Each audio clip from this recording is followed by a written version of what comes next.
বহুদিন পর গুড়া মাছ, কেসকি মাছ, পাঁচমিশালি কেসকি মাছটা পেয়েছি। এই মাছটা কিন্তু ফ্রিজে রেখে খাওয়া যায় না, এটা তরতাজা।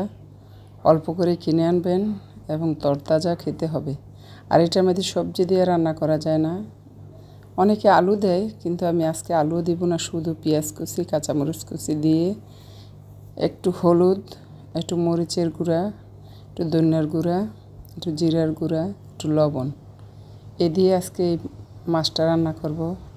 এটার মধ্যে কোনো বাটা মশলা হবে না বা পেঁয়াজ বাটা হবে না, কারণ এটা গুঁড়া মাছ।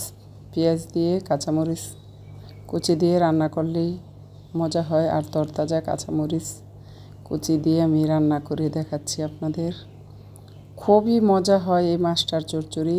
দেখেন, মাছগুলো কিন্তু ভালোভাবে ধুয়ে পরিষ্কার করে এটা জালিতে পানিটা জড়াই নিতে হবে। দেখেন, আমি পরিমাণ মতো মশলা অতটা বেশি দেই নাই। কালারটা হালকাই হবে, বেশি হলুদ হবে না। দেখেন, সামান্য পরিমাণ একটু তেল দিয়ে মেখে নেবেন। একটু আলগা আলগা করে মাখবেন, যাতে মাছটা নষ্ট না হয়, আস্তে আস্তে থাকে। সয়াবিন তেল দিয়ে আমি মাছটা মাখায়া সামান্য পরিমাণ একটু পানি দিয়ে দিব। চচ্চড়ি করার জন্য যতটুকু দরকার পানি, আর এটার মধ্যে আলাদা কোনো ঝোল থাকবে না, একবার চচ্চড়ি হবে। খুবই ভালো লাগে। এখানে 250 গ্রাম মাছ।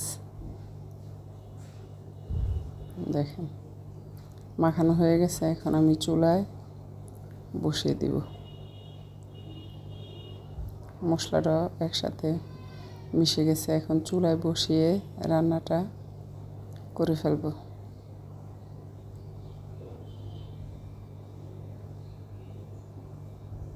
খুবই মজা হয় গরম ভাতের সাথে এই মাছটা খেতে, কিন্তু খুব স্বাদ হয়।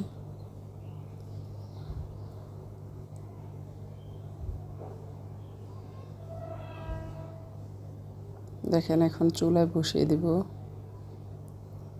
চুলায় বসিয়ে দিলাম, দিয়ে সামান্য পরিমাণ হাতটা ধুয়ে একটু পানি দিয়ে দিচ্ছি। সামান্য 1 কাপের চেয়েও কম পানি দিয়েছি। আর চুলার আঁচটাও জোরে দিতে হবে। দেখেন, বলক চলে আসতেছে। এই চচ্চড়িটা আমি খুব পছন্দ করি। আমার বাসার কর্তাও খুব পছন্দ করে। খুবই মজা হয় এই চচ্চড়িটা।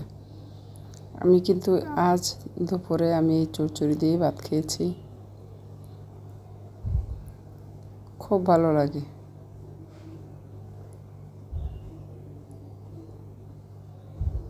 দেখেন, হয়ে যাচ্ছে।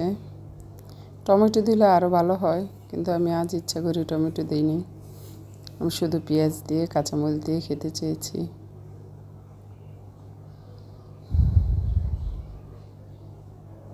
দেখেন, রান্নাটা কিন্তু প্রায় হয়ে গেছে। তুলে নেব, একবার শুকনো শুকনো হয়েছে। দেখেন, আমি একটা প্লেটে নিয়েছি, নিয়ে সুন্দর করে আপনাদের দেখালাম। কেমন হয়েছে জানাবেন। সবাই আমার ভিডিওটা দেখবেন, লাইক, শেয়ার, কমেন্টস করবেন।